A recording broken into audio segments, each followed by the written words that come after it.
بسم اللہ الرحمن الرحیم۔ السلام علیکم ورحمۃ اللہ وبرکاتہ۔ حجت خدا فرزند زہرا امام زمانہ اجل اللہ تعالی فرجہ کے فرامین کے سلسلے کی 19ویں حدیث۔ اس حدیث میں امام زمانہ مالی واجبی حقوق کو ادا کرنے کا فائدہ تقوی قرار دے رہے ہیں۔ امام ارشاد فرماتے ہیں کہ بے شک جو شخص اپنے دینی بھائی کے حقوق کے سلسلے میں حکم الہی کا احترام کرے اور اپنے ذمہ مالی حقوق کو اس کے مستحق تک پہنچائے تو ایسا شخص باطل راہ کی طرف لے جانے والے فتنوں سے اور خطرناک بلاؤں سے محفوظ رہتا ہے،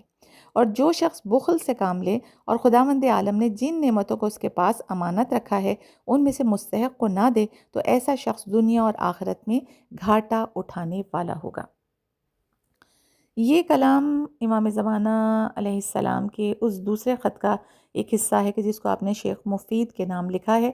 امام علیہ السلام نے خط کے اس حصے میں واجبی مالی حقوق کو ان کے مستحق تک پہنچانے اور اس کام کی خیر و برکت کی طرف اشارہ کیا ہے۔ امام ان لوگوں کے لیے جو اہل تقوی ہیں اور ان کے ذمہ مالی حقوق ہیں جیسے خمس ہے، زکوٰۃ وغیرہ، اگر وہ ان کو مستحق تک پہنچائیں تو امام زمانہ اس بات کی ضمانت لیتے ہیں کہ وہ اس خدا پسند عمل کے نتیجے میں فتنوں اور بلاؤں سے محفوظ رہیں گے،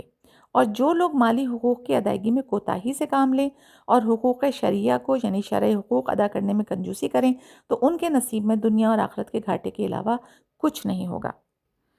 شرعی حقوق کو ادا کرتے وقت انسان کو شیطان بہت بہکاتا ہے اور اس کے ذہن میں یہ ڈالتا ہے کہ تم نے اگر اتنا مال نکال دیا تو تم خود فقیر بن جاؤ گے، تندرستی میں مبتلا ہو جاؤ گے، تمہارے اخراجات کیسے پورے ہوں گے۔ مثلاً اگر کسی شخص کو 1 لاکھ کے اوپر 20,000 روپے نکال لیں ہوں خمس کے تو وہ سوچے گا کہ 80,000 رہ جائیں گے، تو 1 لاکھ میں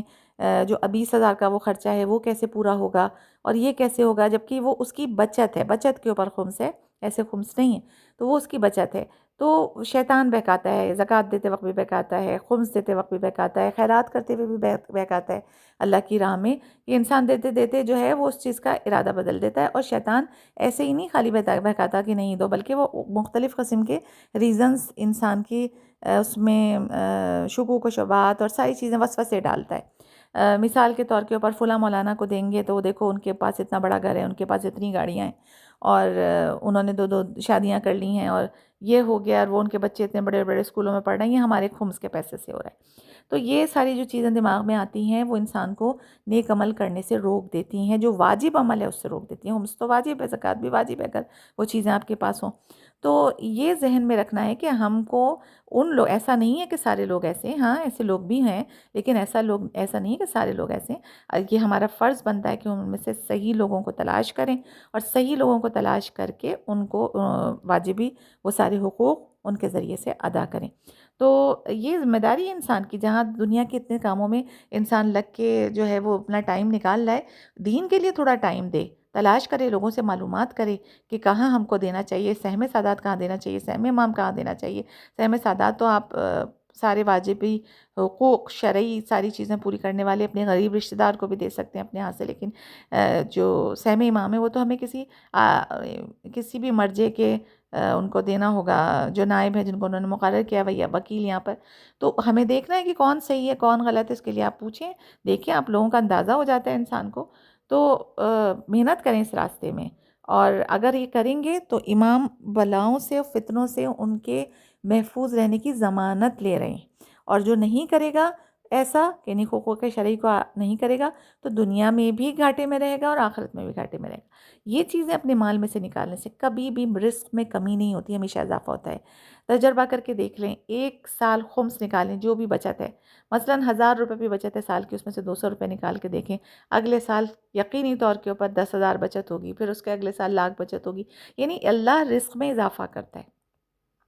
لیکن ہم اس نیت سے نہیں کہ ہم خمس اس لیے دے رہے ہیں کہ ہمارے رزق میں اضافہ ہو جائے، بلکہ اس نیت سے یہ ہمارا واجب ہے۔ مقصد یہ کہنے کا کہ کبھی بھی واجبات کو ادا کرنے سے انسان نہ گھبرائے کہ ہمارے پاس کمی ہو جائے گی۔ دینے والی ذات اس پروردگار کی ہے، وہی رزق و روزی کو قائم کرنے والا ہے، دینے والا ہے، کبھی بھی ہماری رزق و روزی میں کمی نہیں کرے گا۔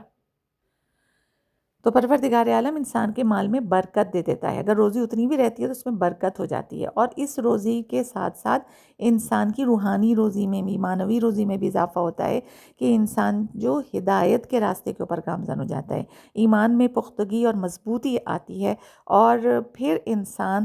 کسی بھی شیطانی راستے کے اوپر چلنے سے اپنے آپ کو محفوظ رکھنے میں کامیاب ہو جاتا ہے۔ تو یہ ساری چیزیں دین نے، شریعت نے انسان کو راہ ہدایت پر گامزن رکھنے کے ہی لیے ساری چیزیں جو ہیں ان واجبات کو ہمارے لیے رکھا ہے، سب ہماری بہتری اور بہبودی اور بھلائی کے لیے ہیں۔ اور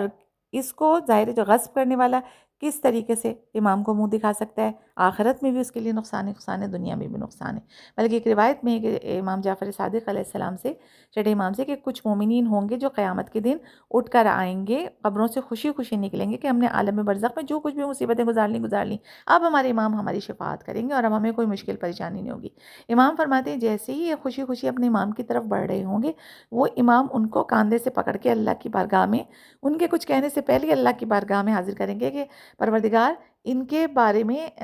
تو ان سے حساب لے کہ یہ ہماری محبت کا تو دم بھرتے تھے، لیکن جہاں ہمارا حق ادا کرنے کی بات آتی تھی وہاں یہ ہمارا حق ادا نہیں کرتے تھے۔ تو جب سوچیں معصومین ہی ہمارے خلاف خدا نخواستہ مقدمہ قائم کریں تو پھر